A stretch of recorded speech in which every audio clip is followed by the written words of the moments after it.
Hi, I'm Richard from Capistrano Volkswagen. Here we are at the beautiful Ontario Convention Center.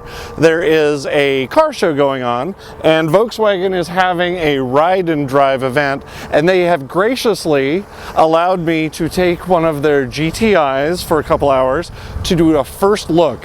It's May 15th, 16th, and they're not coming out in America for another month or so, but I wanted to show you the new GTI. I think it's absolutely beautiful. You can see that the car is a little bit different from what it used to be. It's a little more squared off. Here's something I really like. The daytime running lights used to be individual LEDs. Now they've done this kind of almost a fiber optic look to it. A couple other things I really like. These big, long kind of strakes or wings here going into the LED fog lamps here. I want to turn on the headlights for you also. This particular car has the xenon headlamps. So you can see the LED fog lamps down at the bottom and then the xenon headlamps up top. This is the Autobahn edition, so it's pretty well full-featured. So underneath the hood is Volkswagen's new updated 2.0 TSI engine. It is 210 horsepower now, and I believe, if I remember correctly, it's 258 pounds-feet of torque. A lot more torque than they had in the previous GTI. You can see that they have modified the traditional Detroit style wheels. They've taken them, and instead of doing the circles that they had for many years, they've kind of gone with this a little bit almost a fan shape. They've kept the red brake calipers. They've also, up here on the quarter panel, added this little GTI thing so that the people next to you can see that it's a GTI. Another thing I want to draw your attention to is right here. This little triangle window right here. It doesn't look like much, but I noticed while driving it that you go around those little corners, and you know, the sills on cars these days is so high, you're trying to go around a corner and you see a curb. That actually allows you to see that curb, which many cars these days cut off. You can see that they've made everything a little bit more horizontal. The car is actually a couple inches lower than it was last year. This little line here between the taillights I really like. The taillights are a little more angled, a little more pointy. From a distance, you can definitely tell that it's a sporty GTI. The dual exhaust pipes on the outside remain from the Mark 6. Of course, opening the hatch like this. Kind of a traditional thing now with Volkswagen. I want to show you the versatility of the back, the storage area. They've done a lot with that. So the cargo cover in the back, this little cargo cover, you know, a lot of times you just take it out and you leave it in your garage because you're not sure what to do with it if you're going to go somewhere and get something. Volkswagen has actually thought of that. You take this out, you lift up this portion, which actually has a couple of little rubber stays there. Take out these little side pockets, turn it upside down, and it slips down in here. Put those little side pieces back in so that it stays in place. And voila, you have no more cargo cover, so you can have a tall item in here. Putting down the seats, you can see that the seats go a little bit flatter than they did in the Mark 6, so you have a very flat, overall flat load floor. I'm going to take this back out because I want to show you something else cool that this does. Just going to set it aside for right now. Let's say you just need a little bit more depth for space back here in your cargo area. You can take this out, slide it down, and you've got about, I don't know, 3 more inches of vertical storage here. And you'll notice that the cover actually makes a little slope to go up onto the back seats. So very versatile back storage area in the new Mark 7. Overall, the car is a couple of inches longer Most of that actually went into storage space for cargo.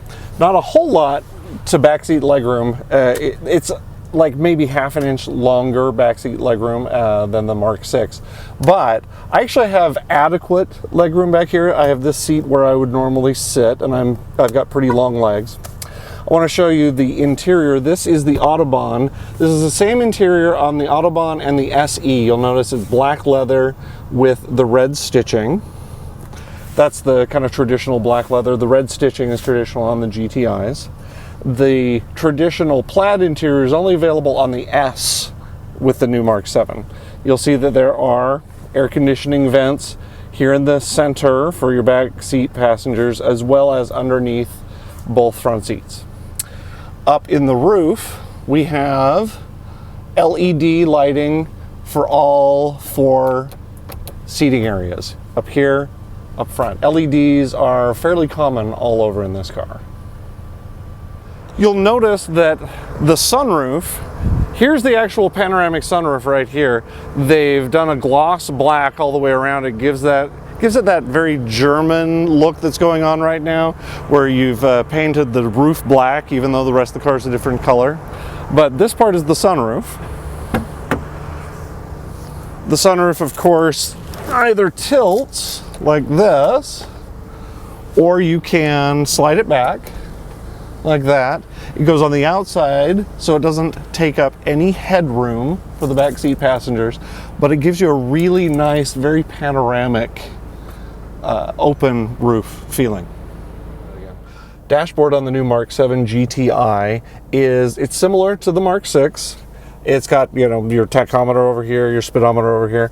You'll notice here in the center, though, you've got a full color screen, very high res. It's not just the little two-tone, you know, black and white one. And yes, it does say lap timer. You do have a lap timer if you want to go to track day in your car. Under navigation, if you have a destination input, it'll tell you where your next turn is. Audio, you can actually do quite a bit of audio right from the steering wheel these days. And telephone and vehicle status, all that kind of stuff. You'll notice that the steering wheel is still the nice, thick, leather-wrapped steering wheel, red stitching, flat bottom, race wheel. You're going to notice that there's a lot more buttons here on the front of the steering wheel. Traditionally, Volkswagen has had all the stereo controls on the left side and then car controls on the right side, with cruise control over on your blinker stock. Volkswagen has moved cruise control to the front here. So you've got your on and off and your set and your resume right here. All of your volume buttons are down here, and then on the right are your buttons for song to song or station to station. On the right part, up and down, left and right, and OK are still the same when it comes to interacting with the central media device or the central computer. Your telephone and talk to the car have moved over to this side from the left. Shouldn't be too difficult to get used to. It's just a little different from what I'm used to.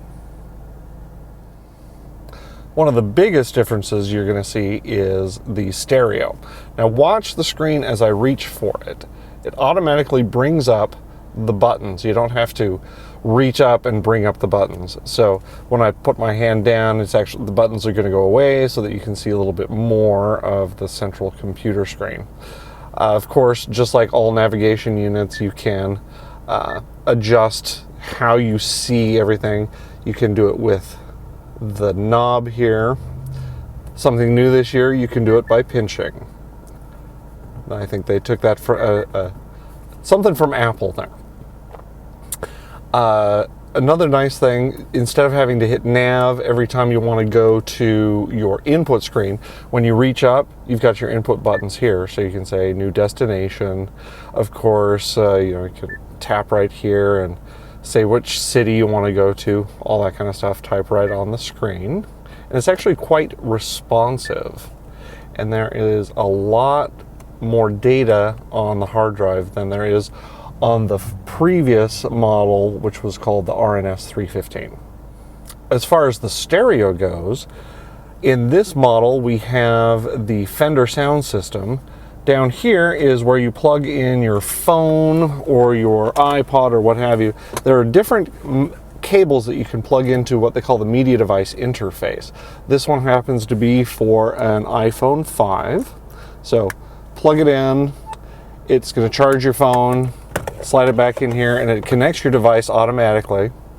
Go to your media, and it's going to show you the song that you're playing, and of course, like before, you can hit selection, go into your music, choose your playlists. Now, instead of having to use the knob to adjust this, you can actually slide the screen, another page from Apple's book there, to choose the different artists or songs or whatever that you want to listen to.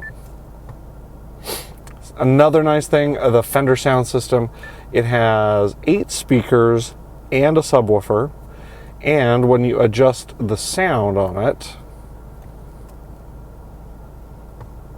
setup, sound, not only can you adjust your bass and treble and mid-range, but there's even a separate subwoofer adjustment now. So if you want a lot of bass or just a little or just right in the middle, you can adjust it to your liking.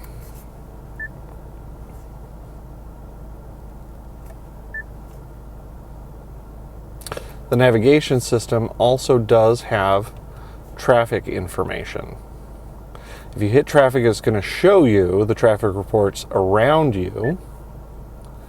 And then if you put in a destination, it will let you know if there is a traffic disruption on the way and if there is a detour that you can take to get around it. Something new this year, you can press the voice button on the steering wheel or here and enter destinations with your voice. You do not have to use your fingers, so you can do it while driving. Pardon? She wants to know what I wanted to say. New destination.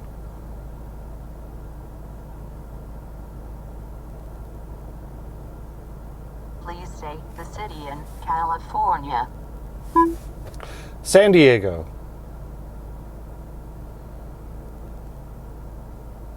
Did you mean San Diego?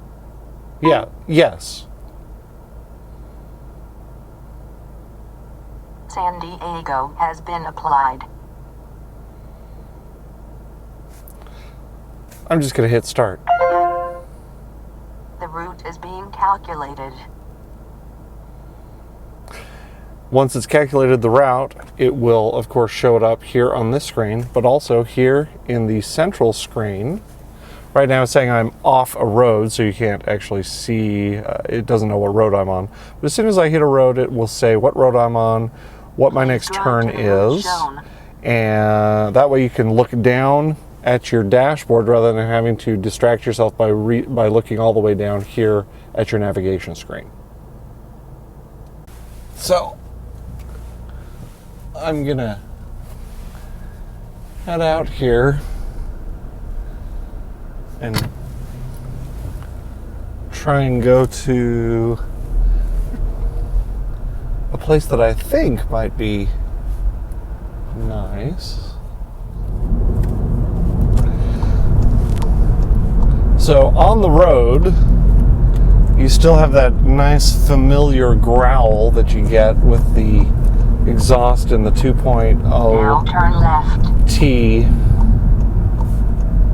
engine.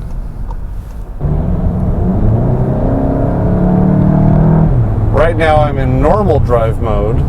You can choose your drive mode by pressing this little button right down here by the gear shift lever. When you press it, it actually comes up with some options here. There's normal, sport, or individual. The sport mode adjusts how the engine reacts and how the steering reacts, all that kind of stuff, and how the headlights react on the ones with the xenon headlamps. Under individual, you can actually choose what reacts how. Or if you hit sport, it's just the normal sport mode. So I'm in sport mode now, and yes, I'm in a residential area, so I'm not really going to be speeding, but I did want to kind of feel a few curves. They tell me that it's very well balanced front to rear, and I have to say that that does feel correct. It feels very balanced front to back, and I know that it does have the XDS, which is the XDS system. The XDS system is kind of a electronic version of a limited slip differential, and it's really nice. That way, when you take a corner, the power goes to the outside wheel rather than slipping on the inside wheel. I don't know this area very well, so I'm just trying to find some kind of curvy roads. In sport mode, you can really hear that engine wrap up, that's for sure.